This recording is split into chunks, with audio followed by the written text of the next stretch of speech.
Evening, my grade 11s. I hope you are doing well and that all your other work has been finished by now. Welcome to our COVID class lesson number 4. Today I decided to further introduce visual literacy before we start with the cartoons and ads. But before we do that, let's just have a look at your answers for the punctuation exercise. Right, first of all, you had to insert the correct punctuation marks in those sentences. Hello, John speaking. How may I help you? It is John speaking, so you would put hello in inverted commas, capital letter, comma, John with a capital letter, John speaking, comma, and then your speech continues in inverted commas again, or quotation marks. How may I help you? Question mark. Close the punctuation, the quotation marks, full stop. Second sentence. Your bill comes to 750 Rand. Thanks very much. Secondly, your capital Y bill comes to 700 capital R and 50 Rand. Full stop. Thanks very much. Please note that we do not use the phrase thanks, but rather thank you is the better proper English for thanks. Okay, and a full stop. Then don't speak to me that way again. Don't, capital D. The O fell away, so therefore there's a apostrophe. Don't speak to me that way again! Exclamation mark. Fourthly, my email address is smithweb.co.za. Changes to my email address is smithweb.co.za. Then number 5, Martin Luther King's public speaking skills are well known. Martin is his name, capital M. Luther King, name and surname, apostrophe S. His public speaking skills are well known. Number 6, your literature paper will test your knowledge of poetry and of poetry, short stories and novels. Sorry, just had to give the dog a little treat. Okay, it changes to your literature paper, name of the paper, capital letters, will test your knowledge of poetry, the genre, comma, short stories, capital letters, and novels. Then number 7, it's always the same children's pranks, muttered Mike. It is his direct words, so therefore it's, capital I apostrophe S, it is, in inverted commas. It is always the same children's pranks. The pranks belonging to the children, more than one, will get the apostrophe and the S, muttered Mike. Right, I'm going to take copies, or rather take photos, and send the copies through to Mrs. H to put on your grade 11 group, so then you can zoom in better and you can then mark your work. Right, please note that for today's lesson, your heading will be visual literacy, and you will also be required to take down these notes. Practice makes perfect. It just helps you to then kind of remember it better. You don't just read it, you also write it. Okay. Right, the first thing I would like to introduce is, what does visual literacy constitute out of? It can be anything visually thrown at you. In most cases in your papers, you will be confronted with cartoons and adverts. It might also be a map or a chart or a graph. Also in the comprehension section, in the second part of the comprehension section, you might be asked to look at a graph and then to study it and then to assess what is being given there and give your answers from that. Visual literacy is your ability to deduct meaning of information presented in an image, a visual form, through words and that visual form. Right.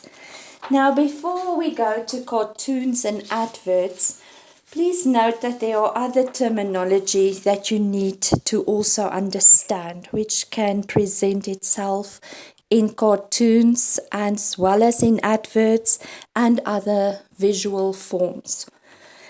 Terminology like emotive or manipulative language. That is language that is used to persuade a reader to do something or think in a certain way.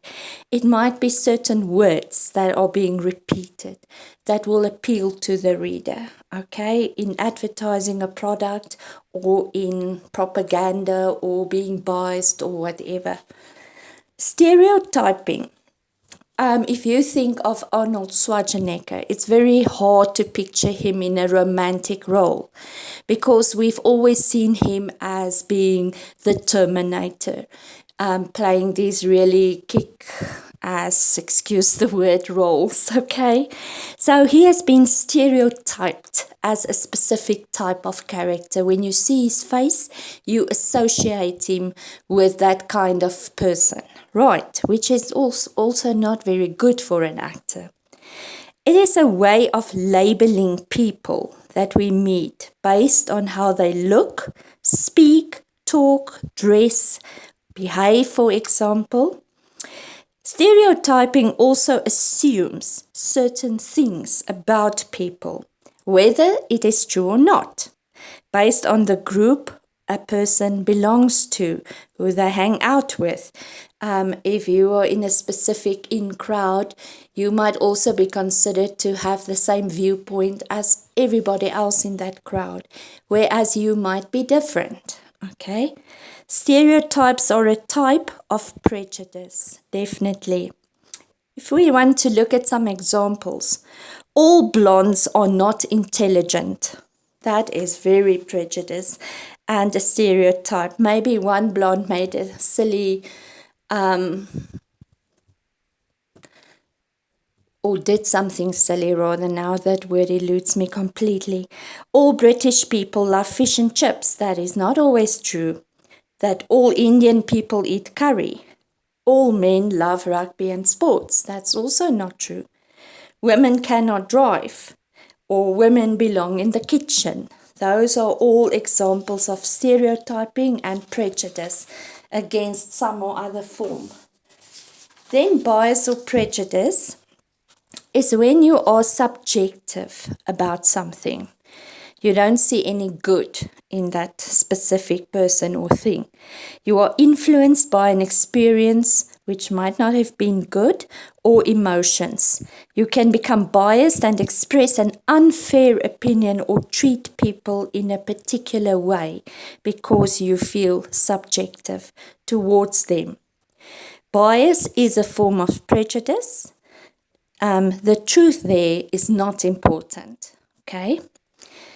Where we have an objective view of something, it is when you are impartial, you don't take sides, you're neutral, you are fair, you're detached, you do not become involved, you are unbiased, you are just looking from the sideline and judging the situation, and you are unprejudiced.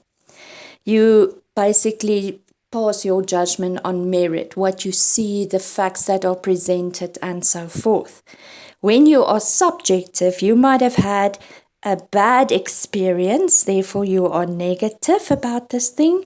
You have a slanted view. You only see what you want to see. You are biased, skewed in your view of this. You don't view both sides.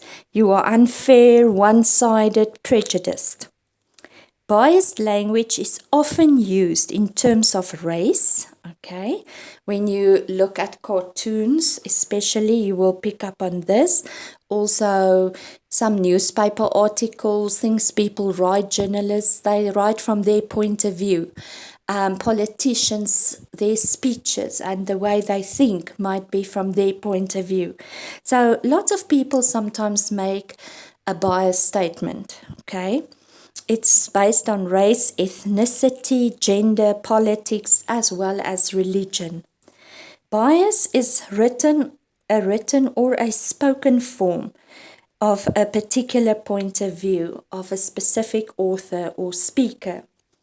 For example, despite her disability, she was promoted to office manager. Thus, the focus here is on the person's disability, not about their ability to do the job. The problem for the speaker is how can someone with a disability be promoted? So therefore that speaker is biased against this person. Right. Then we also get a terminology which we call generalization. This is based on the opinion or the experience of people about a person or a group they encountered. This is not something that has been tested or proven. It is therefore not a fact. Okay? It usually uses the word all to generalize that most probably everyone is like that, or everybody will think that way, which is not the case. The issue is being generalized, okay? Like some people look at one person and then they say, all are like that. In order not to generalize, we use words like some, most of the people think that, but not everyone, okay? A few of us feel that way, not we all feel that way, okay? A lot of us agree, but not everyone agrees. So therefore you will not generalize by using some of these words rather than all. Now here I've given you a cartoon. Oh, it surely must be a woman driver. When the person crashed into a wall, the guy makes that utterance. Therefore he is generalizing that everyone that might crash into a wall or make an accident must most definitely be a woman driver. Okay. The other one is the man holding the baby upside down. Men don't know how to look after babies. He's generalizing here that all men don't know how to look after babies. Instead of saying, this man definitely does not know how to look after a baby. He generalizes all men in that category. All men are colorblind. Also not a fact. That is the person's point of view. All sports persons are superstitious. Also not a fact. So by rather having used some sports persons are superstitious, that would have been more of an objective point of view. Okay, instead of generalizing this issue.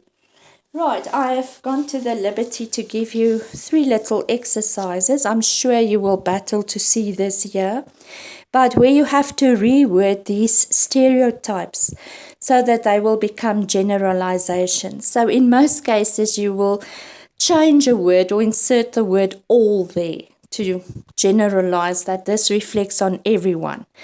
Read this diary entry, secondly, and find 3 generalizations in this person's diary. And then number 3, say whether these sentences are examples of stereotype, bias, or emotive language. Please do this in your language script. As I said, I will take photographs and send it through to Mrs. H, and you will be able to find this on your group. Enjoy it, have a lovely weekend, and looking forward to teaching the next class. Goodbye.